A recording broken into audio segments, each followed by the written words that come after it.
Very much, gents, and I am joined by Gravity's Cop down on stage after their victory, now at 4-2 on the season, or the split, I should say. Not too bad. You guys are definitely coming out very strong, and I kind of want to get your take on it. Stepping back from the AD carry position, we've heard a bit of All-Tech in the videos that we've shown and how the transition has been for him, but how has giving up that position been for you, a role that you can impact the game, and now you kind of watch from the backside? I think it's really good for our team, or good for me, just because All-Tech has a similar playstyle as me. And so I can teach him just simple things to improve. I understand like what he's thinking in game, and I don't know, it also gives me the freedom to coach and like do what I really want to do too.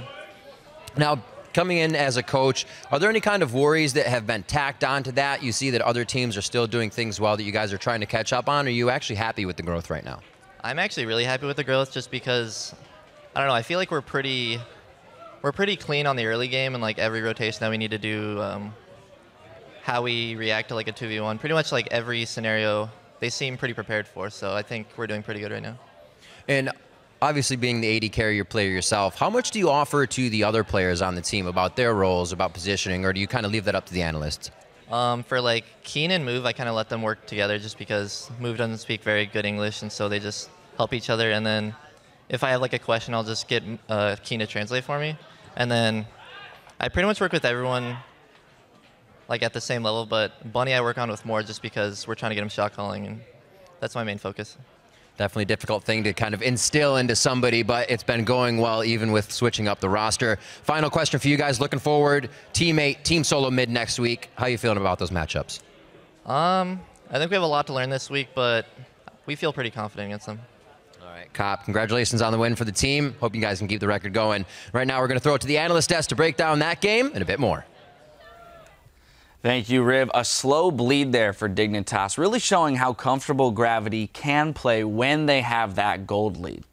Yeah, they were picking up every dragon, and they really had the control of the game with. They put Altec in a side lane, and he just keeps knocking down turrets once they got an advantage. Once the IE and the Zeal were in, he was just going to be the demolitionist role of Tristana, and then they were going to 4-1 split push. And every time you try to trade an objective against that 4-1 split push with Tristana, you're giving up that objective faster, and then he gets more CS on top of it. If you trade kills in the 4-on-4, then it's just an overall good trade for Gravity, and that's what kept happening to make this advantage just expand and balloon. Yeah, it's interesting. It's 2 games in a row now we've seen Tristan. We're kind of seeing the reason that people would ever pick Tristana is because when you do get that advantage, being able to push down the turrets is pretty advantageous, and it's been credit to Gravity in this game and Team Liquid in the previous game to actually get to the point where they can abuse that incredibly quick turret killing ability.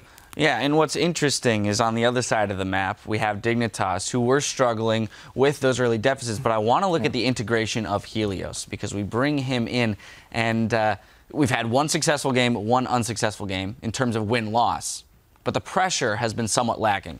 Yeah, early game pressure on Rek'Sai. I mean, even though they won the game against TSM, like the first gank as him as a Dignitas jungler was like 17 minutes into the game in the bottom lane. This game felt somewhat similar as he just didn't have much of an impact early. I'll give him a break. I'll cut him some slack because he hasn't been playing professionally since he got relegated. And I know he's had a lot of decision making to do. You know, he said he was thinking of joining the military, but he still really thinks he can make it to Worlds. And I think it's going to take a little bit of time for him to integrate because he's a very experienced player, and I think he's just a little rusty. Yeah, he can kind of like merge with what Azingi was doing for the team, and their 3 victories will have that early game aggression. There's a lot of examples of how to pull that off that I think he can look at and be like, this is how I should gank for core JJ's lane. This is how I should get in on these. So there's a lot of growth that can happen there and a lot of improvement, and I don't think that it's not going to happen. Yeah, another thing we saw here in this game was the J4. What's interesting is that there were so many, there's actually so many members out there on the field that could have played that. Gomsu's played it in the top lane, Moves played it in the jungle, but instead we see it go into the mid lane this time. Suddenly Jarvan is the greatest flex pick of all time with these teams. But it's a Keen type champion is in the fact that you don't see many people play in the mid lane. And I said after Champ Select that I actually really liked the matchup against Azir.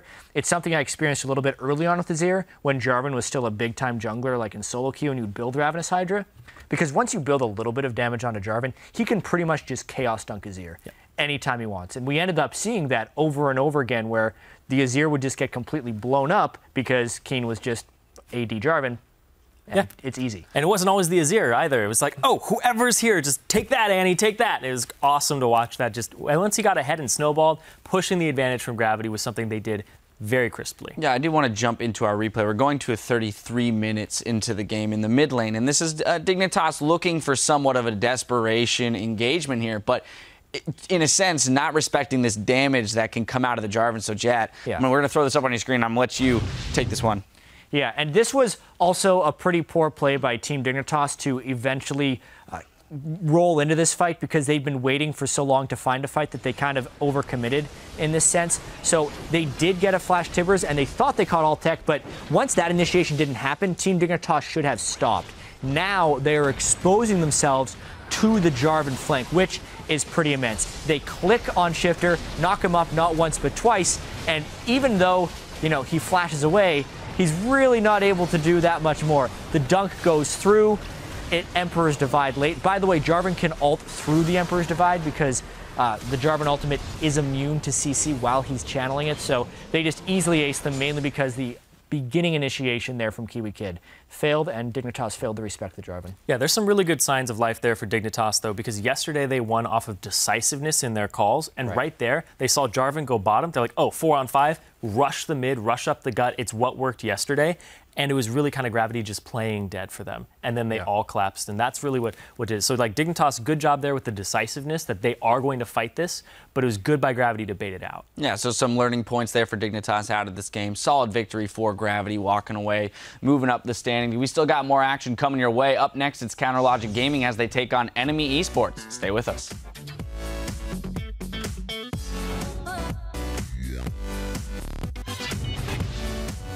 By weird, I mean their comp will look a lot better probably, but we'll win because we're better.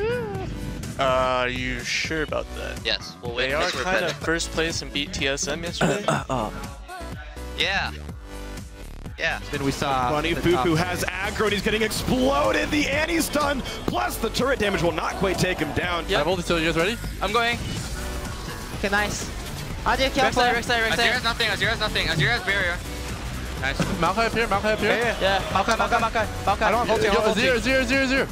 Slowly, Maokai. Pepe, I want to back. I back. Man, the bounce house into the back line. Down goes Annie. There's going to be more soon. Shifter falls. Car JJ also going to drop out.